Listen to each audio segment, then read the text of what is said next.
Well, hello, everybody, and welcome to the latest episode of HR Tech Chat. And today's episode is going to be very engaging and interesting and intriguing for you all. I know this for a fact because every single conversation I have with our guest, Dr. Tom Tonkin, is absolutely fascinating.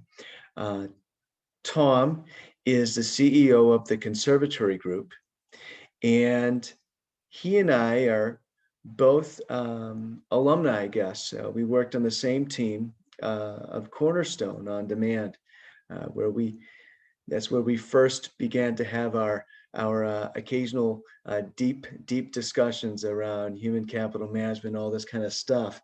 Tom has a pretty interesting background and welcome to the chat, Tom. Thank you for joining us. If you want to share with the viewers a little bit more about your background, just so we all know where you're coming from, and then we can get into some of the stuff we want to talk about. Yeah, that's excellent, Brent. And I appreciate you taking the time. And yes, you would think after all those conversations you and I had that we would have, the world would just be a better place because we talked about those things.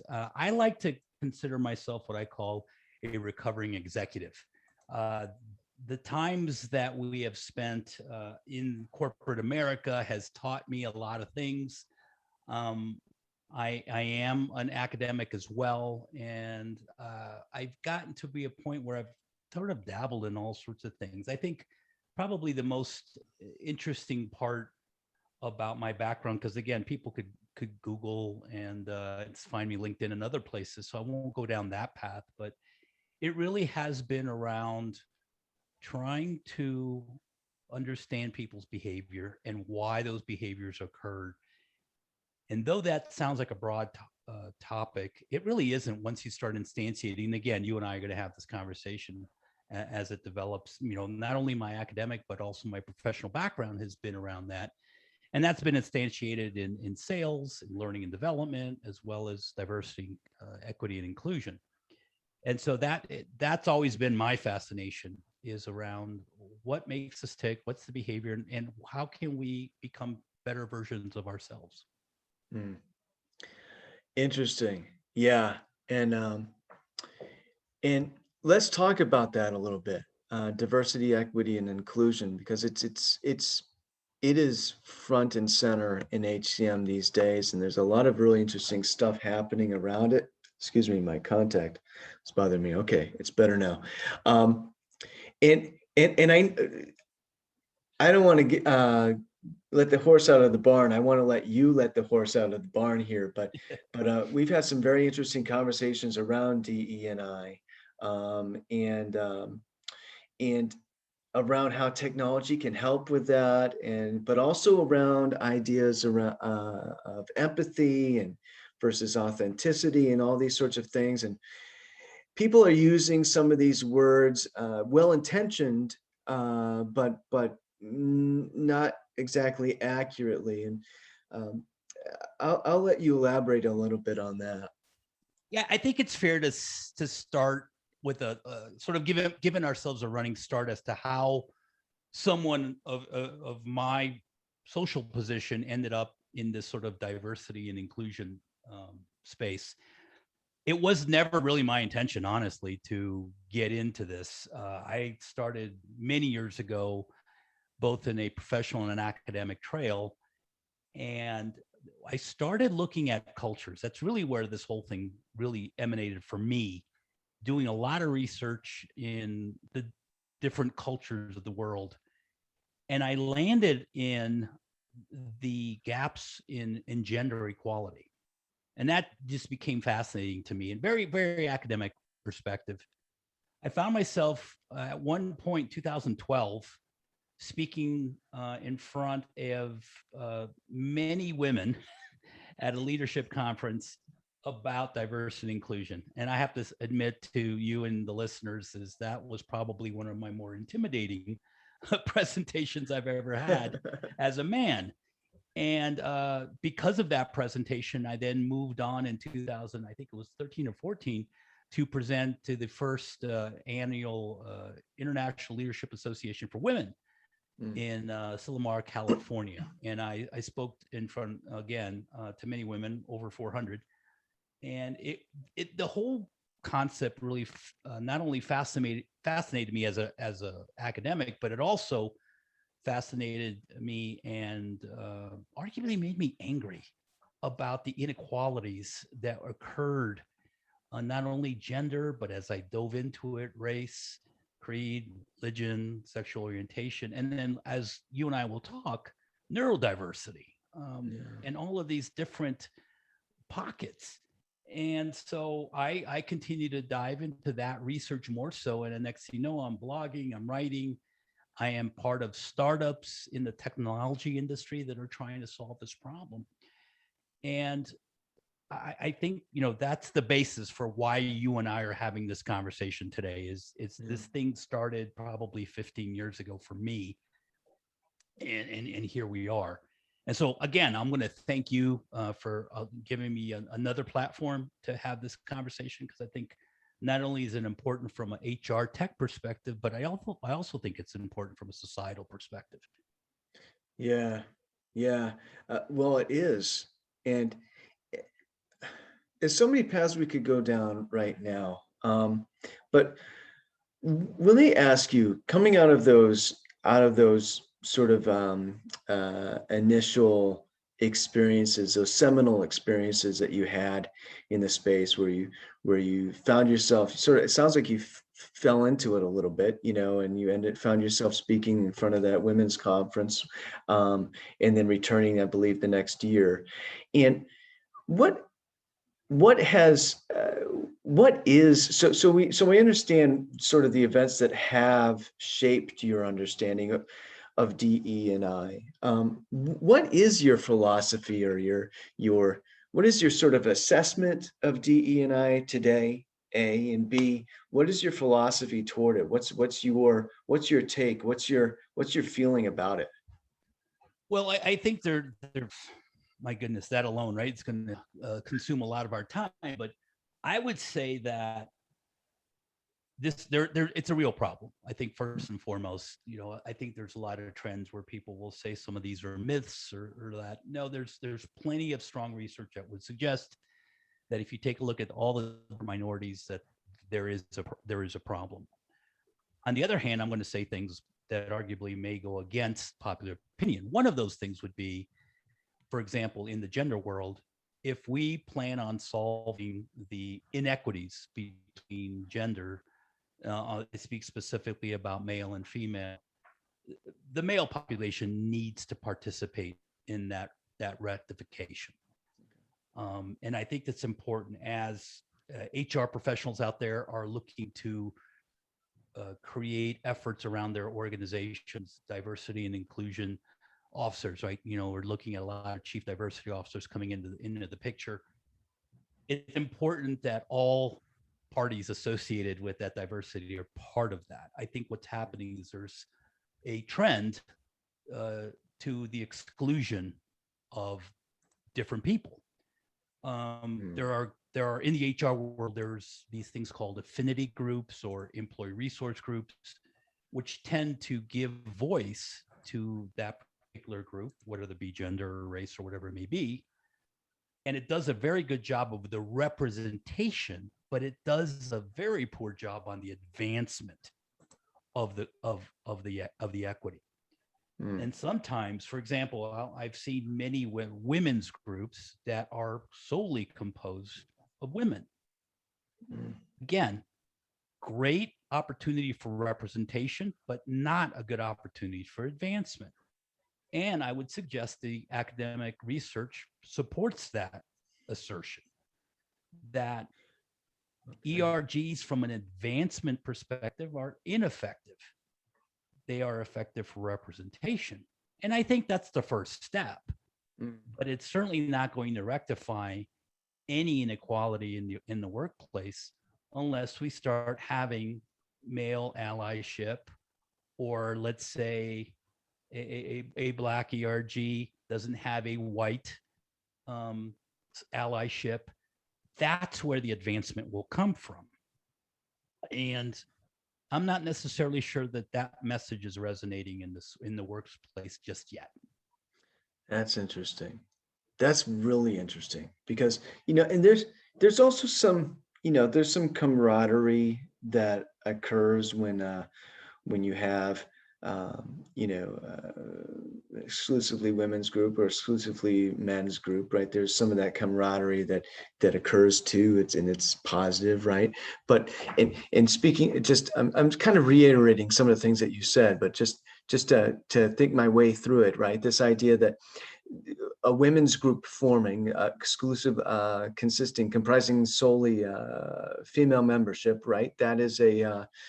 That's great for what I'm hearing you say. That's great for getting the ball rolling. It's great for representation. It's the planting the flag in the sand, if you will, right? But then where these efforts are losing steam or maybe moving in not quite the best direction is where they they um, they they retain or they double down on this female only membership or whatever the group is, and that comes from a good place because they're seeking solidarity, and there's sort of a shared confidence building for themselves in that. But what you're saying is that does not necessarily advance their actual aim, which is to achieve that equity, whether it be in pay or that inclusion in terms of company leadership or whatnot. Yeah.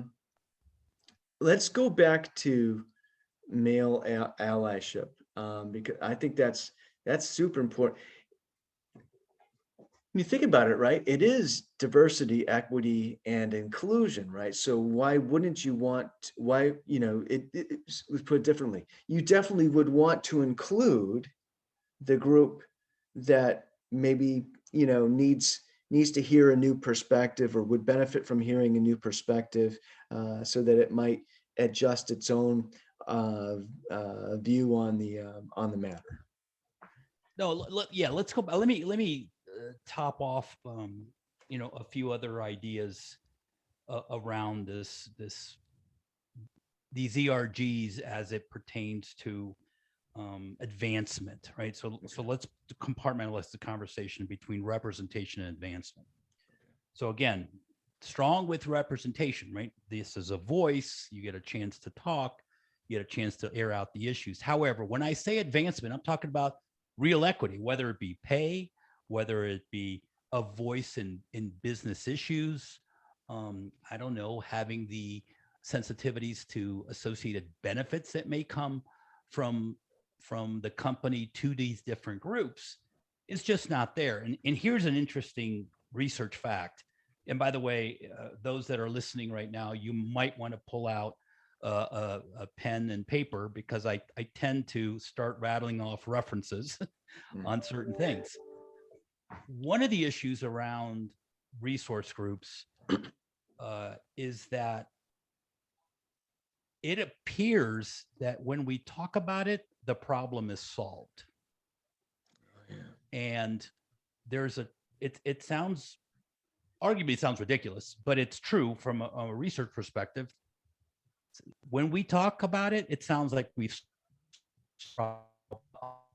that's a very interesting book. That's not necessarily DE&I, but it speaks to this.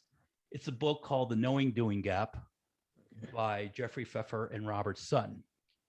And the idea, there's a gap between what we know we need to do and what we actually do. And one of the issues, there's 5 issues in the book, and one of the issues talks about this: talking sounds a lot like doing. And when we start putting out ERGs or affinity groups and talking about the issue, it appears as if that advancement is taking place, when in reality, it just isn't. There's other research out there that would actually corroborate that point. For example, there has been everything from formal to informal research that would have a before and an after employee resource groups. So before ERG is created, give me your sentiment on whether or not your company is inclusive, and usually the scores are very low. Yeah. ERG rolls around, basically these affinity groups, which provide representation, but no advancement. You come and ask the same people the same question, and all of a sudden it's 25, the score is 25% better. Mhm. And yet nothing has really happened. Yeah. And so there's this false sense of advancement when there really isn't. Another book that's interesting to look at, or more of a theory, is Edgar Schein's organizational culture theory. Mhm. And he talks the division of a culture between the top would be an artifact, followed by values, followed by beliefs. And the problem is what's happening right now in the DEI world is we're fabricating a lot of artifacts, Mhm. but we're not changing our values, beliefs, and assumptions of those artifacts. So what I mean by an artifact would be an ERG, an affinity group, Mhm. or a post or a web page, something that says, look, we're inclusive, or look, we're diverse, look at us, or we support the diversity in the workplace.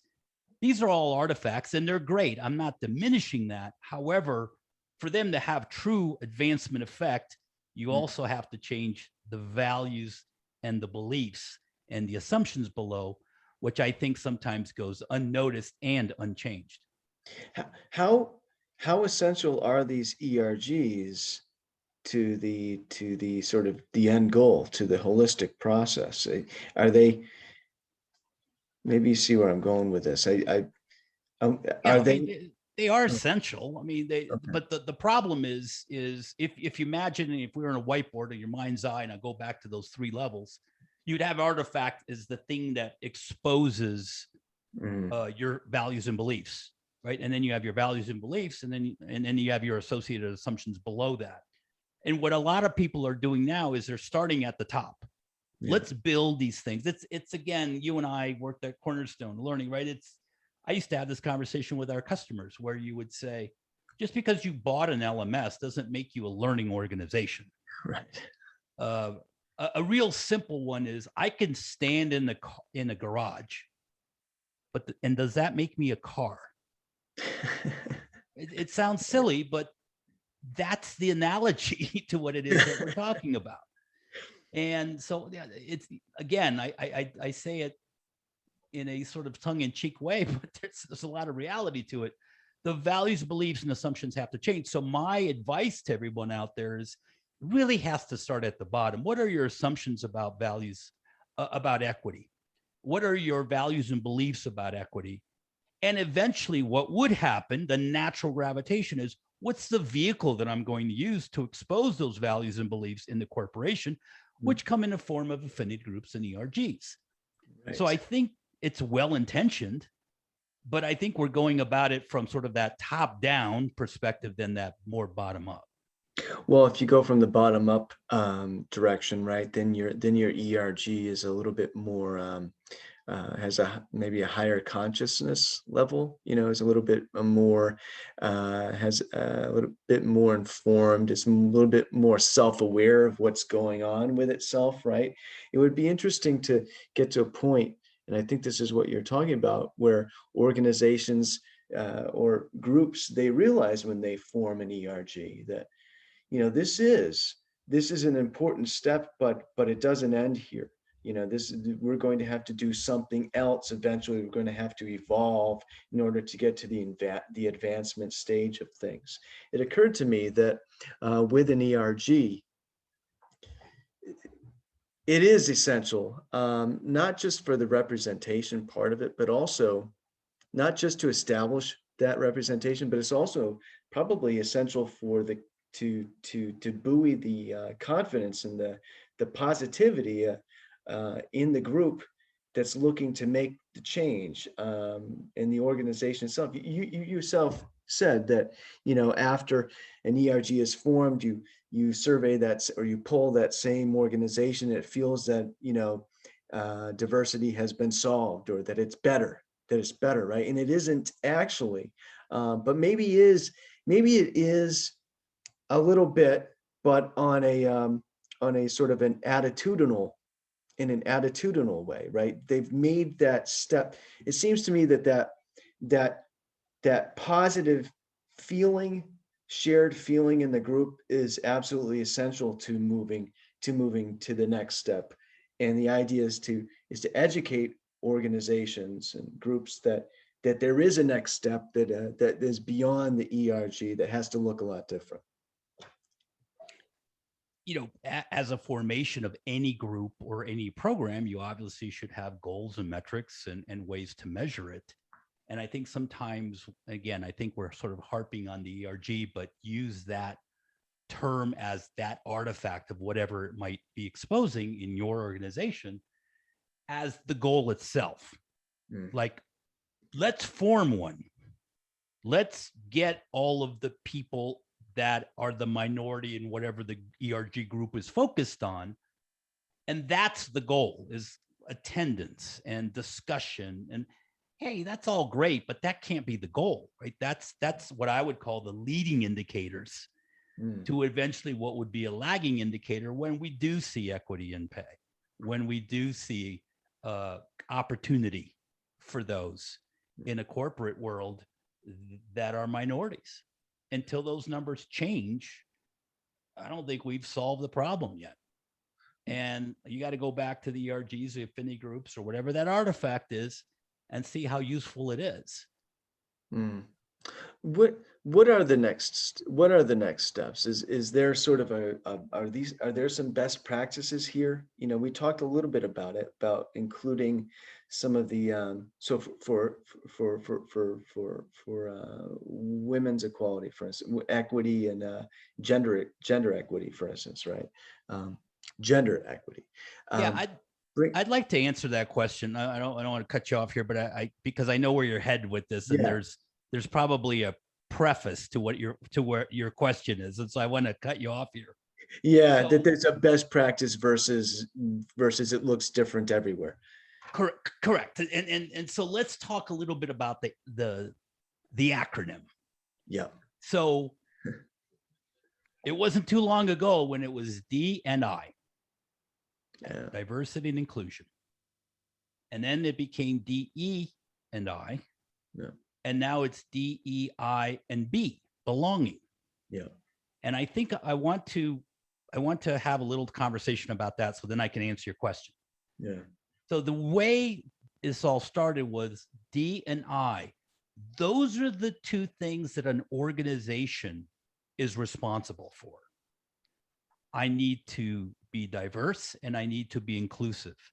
In layman's term is diversity, you get invited to the party. Inclusion, you get invited to dance. Yeah. So these are organizational processes and structures in place. Everything from recruiting to performance management to all of the talent management phases. What's happened is an organization can do all of that and still leave the people in the company empty and actually not realizing the goal. And the goal, by the way, is equity and belonging. Right. So D&I are the organizational contributing factors. E and B are the way those minorities feel and are treated. Yeah. And so there's still that disconnect between those two things. So when you come out with a plan, the question is, organization, leadership, whatever you're talking to, yes, diversity and inclusion, it's your responsibility to start. However, the implementation or the how has to connect to those feel like they have equity or equality and they feel like they belong.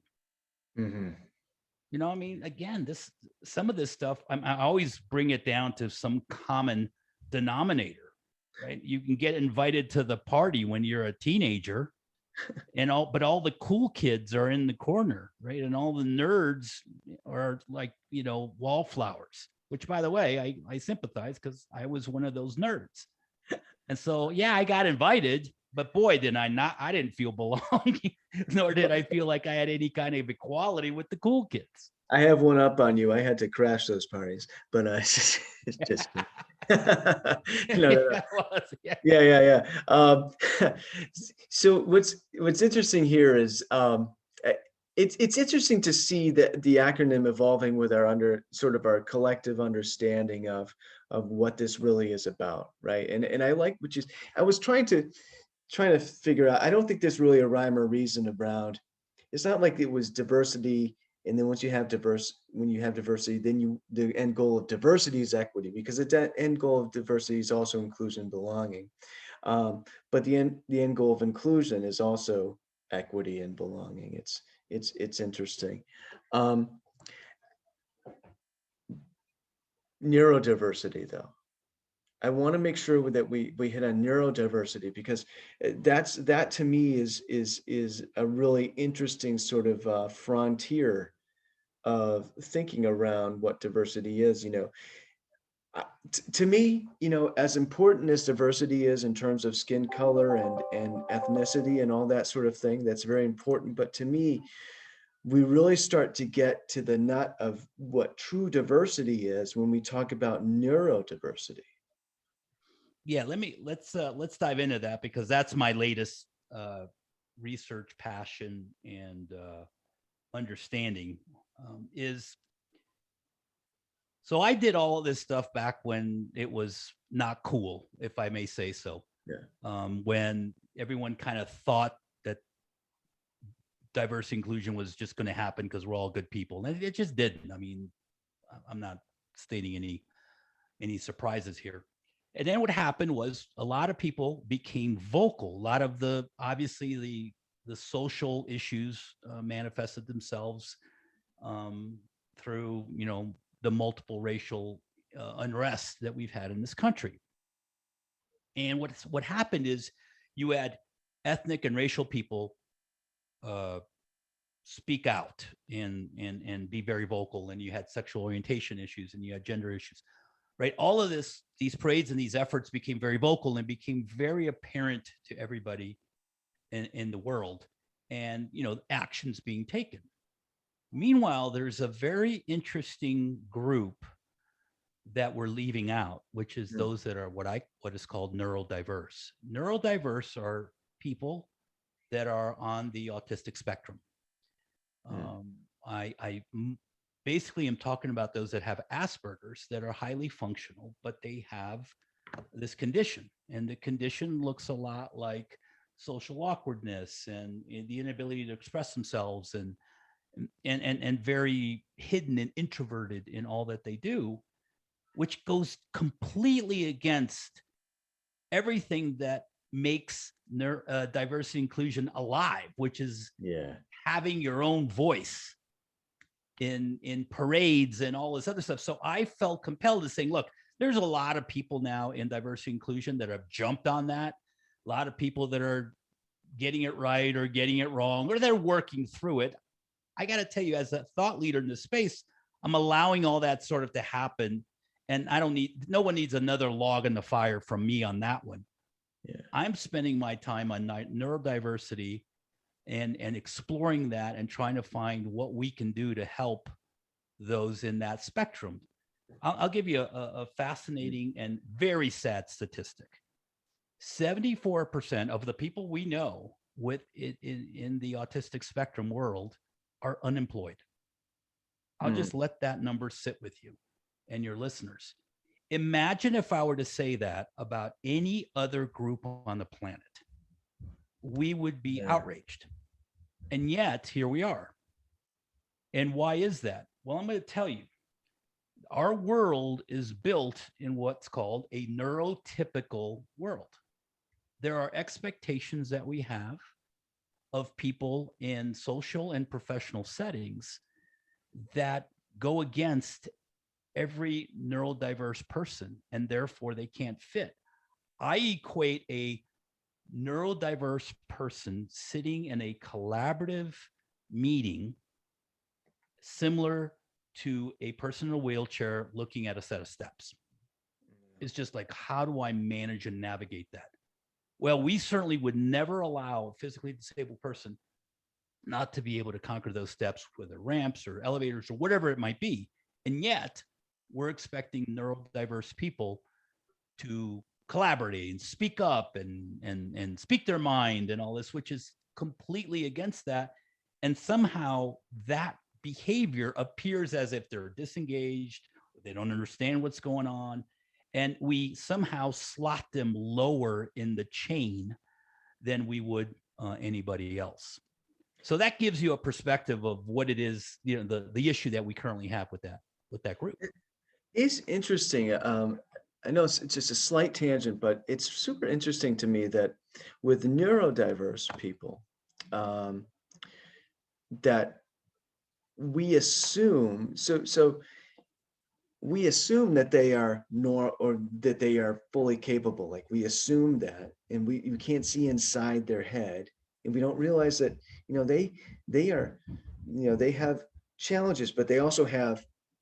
And I want to make sure we cover this too. There was a very interesting corporate case study around this that was done, but that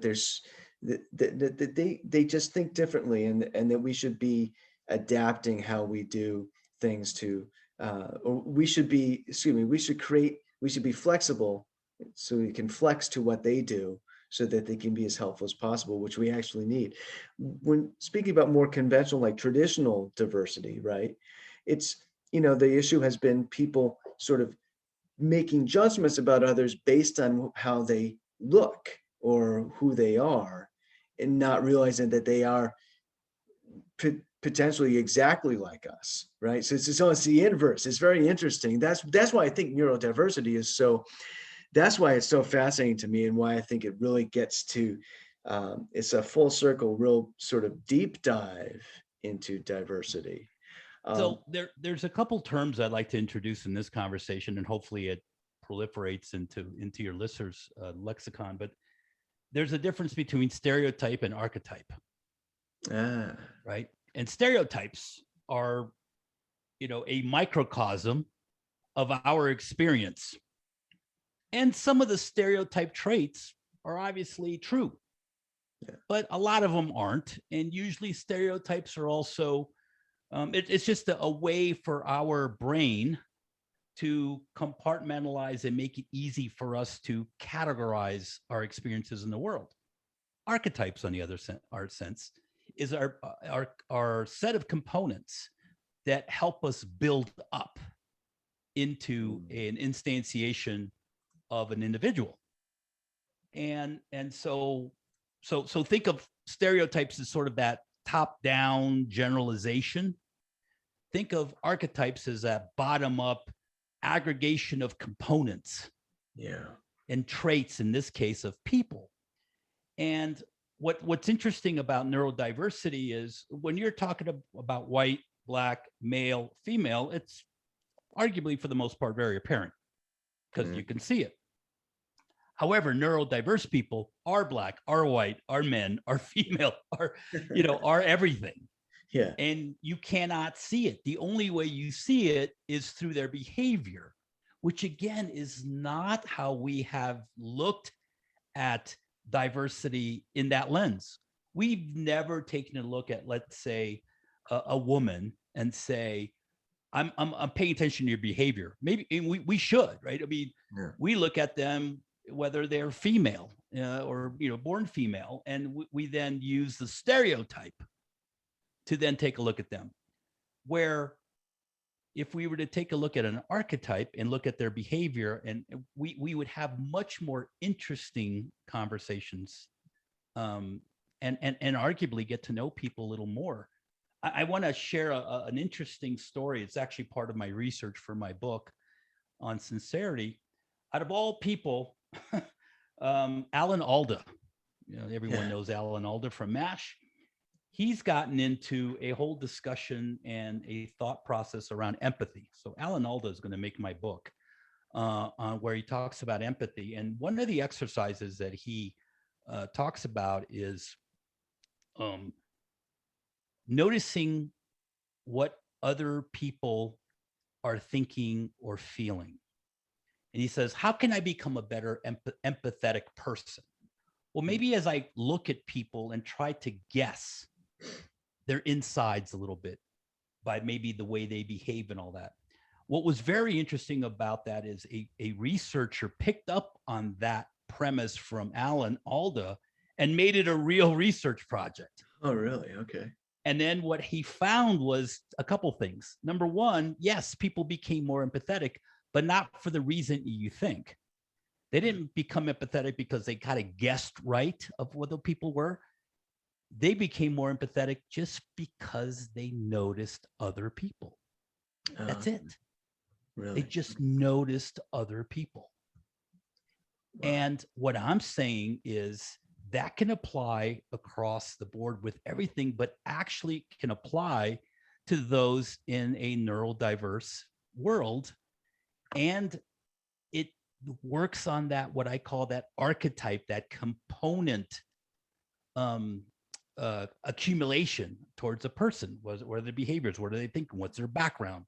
You know, these are all the components to an archetype of what makes an individual. And that's significantly more interesting than anything that we've talked about as far as diversity is in inclusion. I'm looking at the time. I want to make sure we touch on the technology piece of this. Oh, yes. Yeah. How does technology help organizations? And if you could also quickly share the example. There was a corporate team example that I think we had a discussion around previously around. They brought in some neurodiverse people and they were able to. Yes. Would you share that with listeners first, and then let's touch on some of this technology. Yeah. So there are actually two case studies that are out there. One of them is SAP, and SAP recognized this as an issue, meaning the neurodiverse issue, and they decided to build a business that would exclusively hire those of neurodiversity. Now, one of the interesting things about people that are neurodiverse is they're very loyal. Their moral compass is very high, but they have a superpower of focus. And SAP has a group which focuses on debugging and finding bugs on their code with neurodiverse people.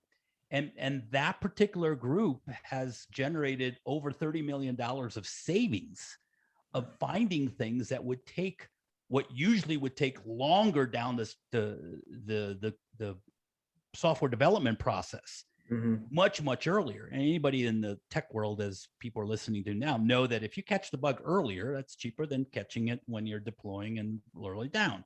Yeah. Well, SAP has more than paid for this entire group because they had that. Now, Microsoft, by the way, is another organization that's very, very high on the neurodiverse development and hiring and usefulness. So this isn't a hiring what might consider a disabled person. I think it's a very capable, but a different capable. It's a superpower that they do have. And so I encourage people to really take a look at a lot of the books out there. There's a whole bunch of neurodiverse resources out there. Now, let's talk a little bit about the technology as time closes out on us. Yeah. Hopefully by now your listeners are bought in. Right? They're thinking, okay, Tom, we're in now. What are you doing? I'm actually involved in two different startup organizations. One's called Sammy Games. Another one's called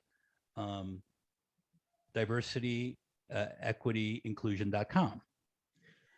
And Sammy Games, basically, without getting into a lot of the, by the way, it's sammygames.co if anybody wants to go and connect and talk a little bit about that. Really is kind of a sort of a bottom-up view. We've been talking about this whole archetype and components. Basically, the software tool aggregates what is really happening in the workplace at its lowest level and provides immediate solutions to those problems. So it's not a top-down view. For example, if I'm having problems with a coworker, let's say you're taking the credit for my work, how do I solve that problem? How do I understand how that problem is?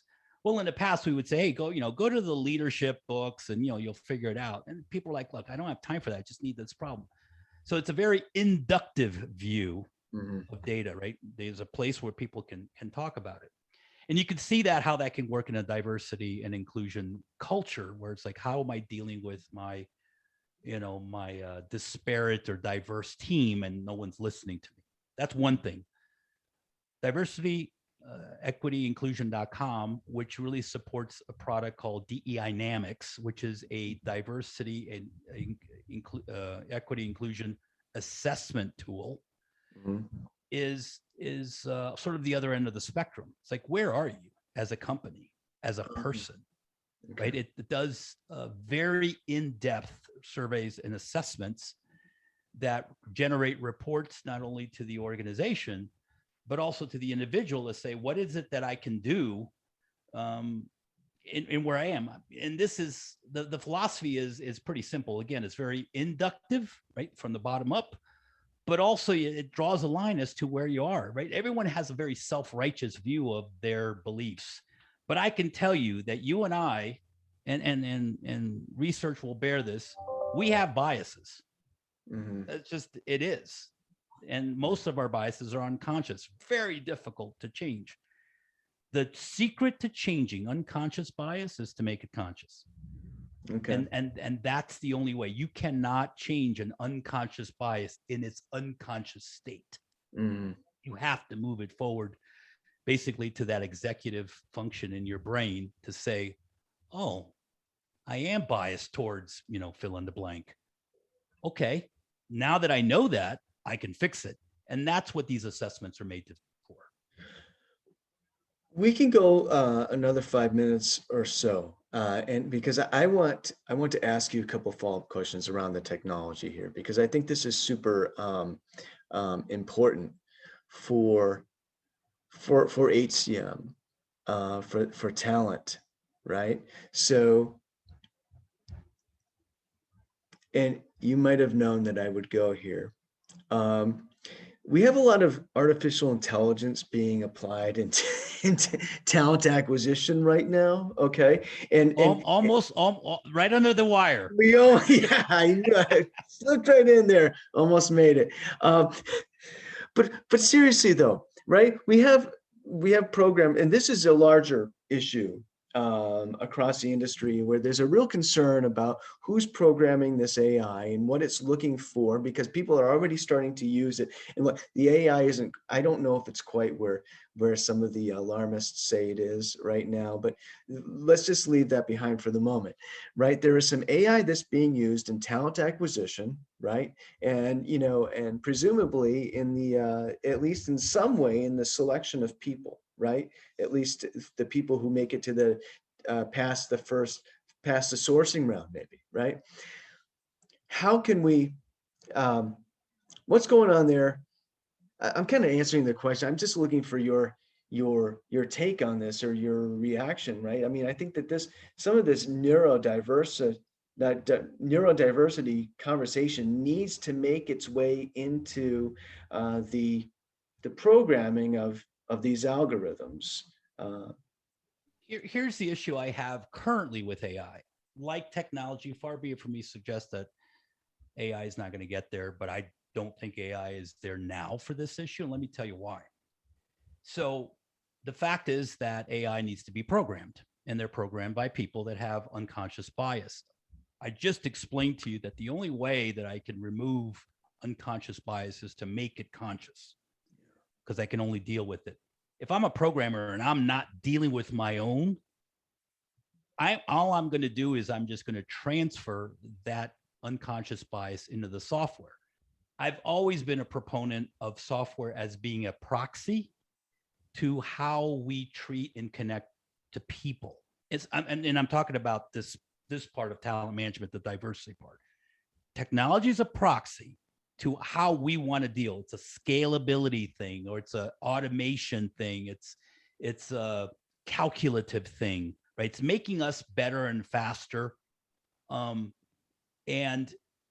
until we can remove our own unconscious bias prior to programming this proxy that I'm calling artificial intelligence, all we're doing is we're scaling an unconscious bias. Mm. Your listeners can go to Google and see the famous Amazon case study. When they try to do that, they try to use AI for recruiting, and it didn't work. It was actually more bias than people were because it scaled it. I always said that if you install software on a bad idea, all you're doing is enabling and scaling a bad idea. Yeah. So you're going to do bad things quicker and bigger. So you have to make sure that your ideas are correct before you enable and scale them through software. Yeah. Scaling that narrow perspective, unconscious perspective that group in aggregate, programmers, programmers typically are a certain kind of, they have a certain sort of temperament and attitude, right? So that's, yeah, it's something to think about. And Here's another neuroscience view of things. So I'm going to use these numbers loosely, but you get the idea. So when we're conscious, we're getting about 136 pieces of information at us that we're consciously picking up. Temperature of the room, lighting, word sounds. Our unconscious brain is picking up about 2 million pieces of information at that same time. We use those 2 million pieces of information to inform us about our environment and the people we interact with. To think that we can somehow program 2 million pieces of information that we don't even know what it is seems a far-fetched proposition. Again, will we get there someday? Oh, I absolutely do. But that's the problem what we're faced with right now. Yeah, it's a huge challenge. Huge challenge. Great stuff, Tom. Thank you so much for joining us today. And we will, when we post this chat, just for viewers, when we post this chat, we'll include links to the sites that Tom mentioned, and we'll have to do this again. Oh, well, we often do. We just need to hit the record button. Isn't that right? That's right. That's right. That's right. The world's a better place when Brent and I talk. They just don't know it. That's right. That's right. We gotta get out of our shell. Thanks so much, Tom. Have a wonderful weekend. Thank you. Thanks for the time, and goodbye, everybody. Absolutely. Take care. Bye-bye.